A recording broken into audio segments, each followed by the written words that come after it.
Atong topic karon, gisgot kini og how to transform our life.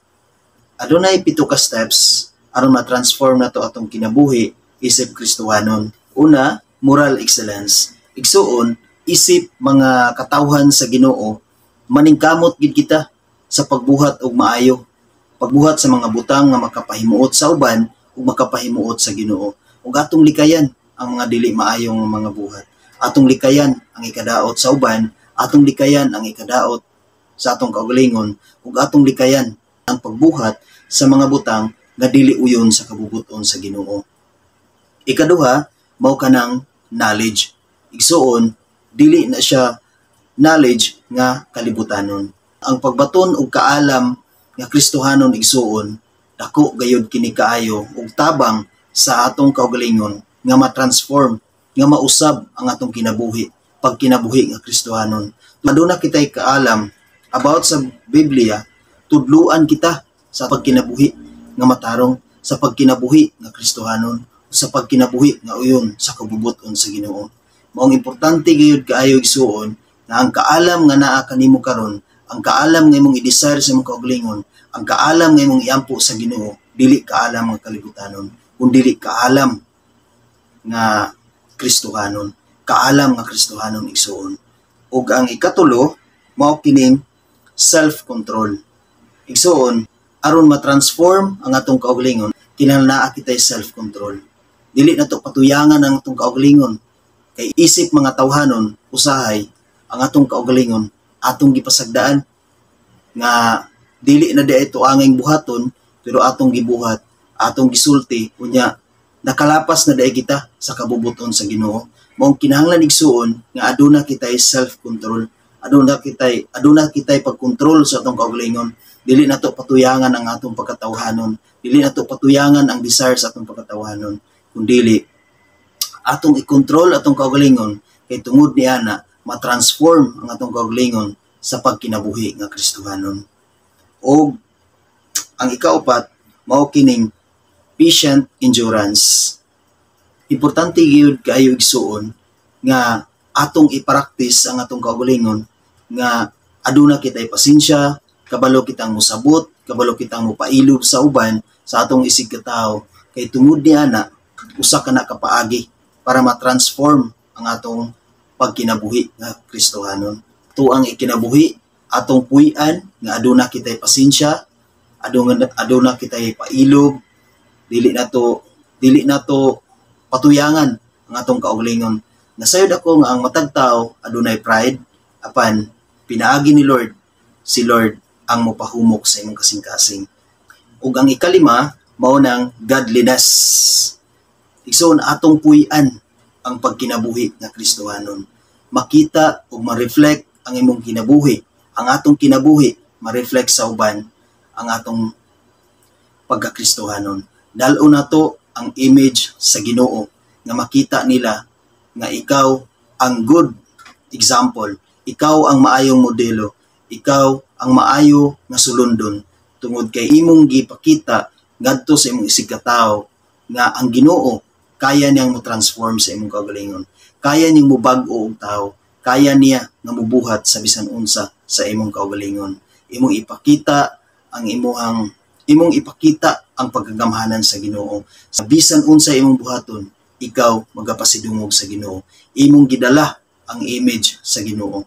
Bisan unsa ang imong pagabuhaton o bisan asa ka, dala nimo ang image sa Ginoo. Mo reflect sa imong kaugalingon ang pagkinabuhi nga Kristohanon. Ug ang last, mao kining brotherly affection or love for everyone.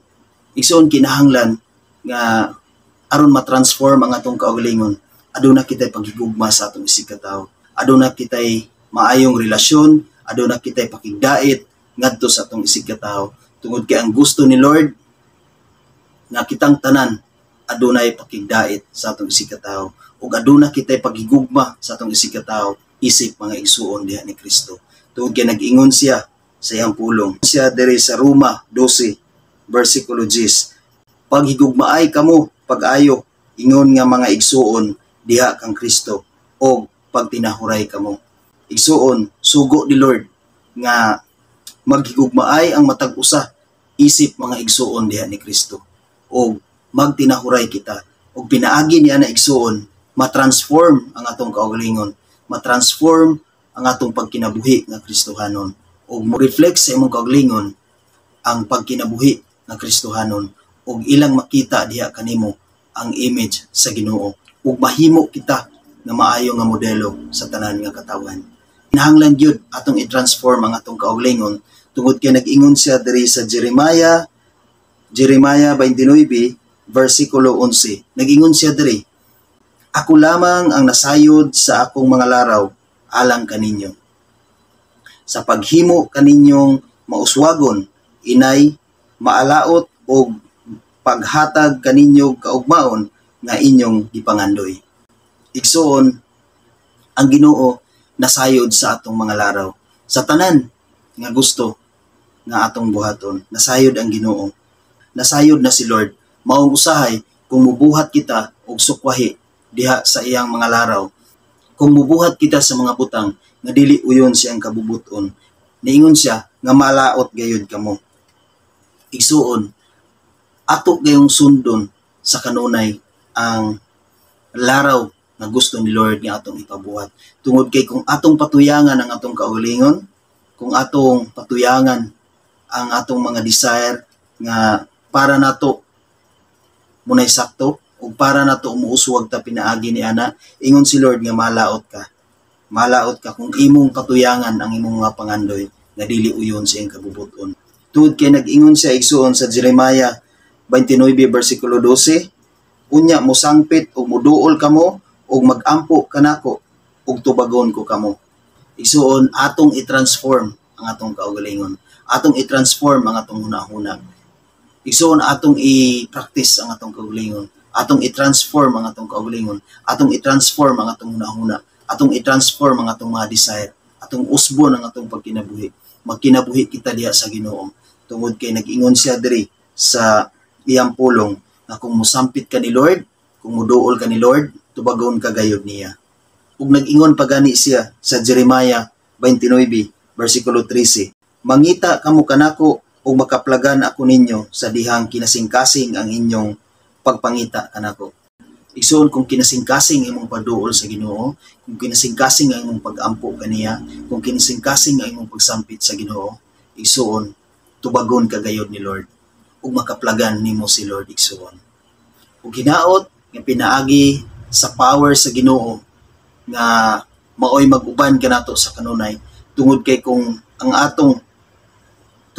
wala ang power ni Lord, kung wala ang Holy Spirit ni Lord, hinaot nga sa atong pagkinabuhi, hinaot nga sa atong pagtransform sa atong kaugalingon, nga ang power ni Lord mo'y mag-uban kanato. Ang power ni Lord mo'y matigbabaw sa atong kaugalingon, kay dili kini mabuhat nato kung atong saligan ang atong kaugalingon. Kung wala si Lord, dili matransform ang atong kaugalingon. Kung dili kita mo salig sa Ginoo, kung dili kita mo tawag sa Ginoo, dili gyud nato siya kakaplagan, ug dili gyud matransform ang atong pagkinabuhi nga Kristohanon, ug dili gyud mo transform ang atong kaugalingon sa pagkighiusa ni Lord. Dili gyud kita mo transform sa atong pagkinabuhi nga Kristohanon. God bless sa tanan.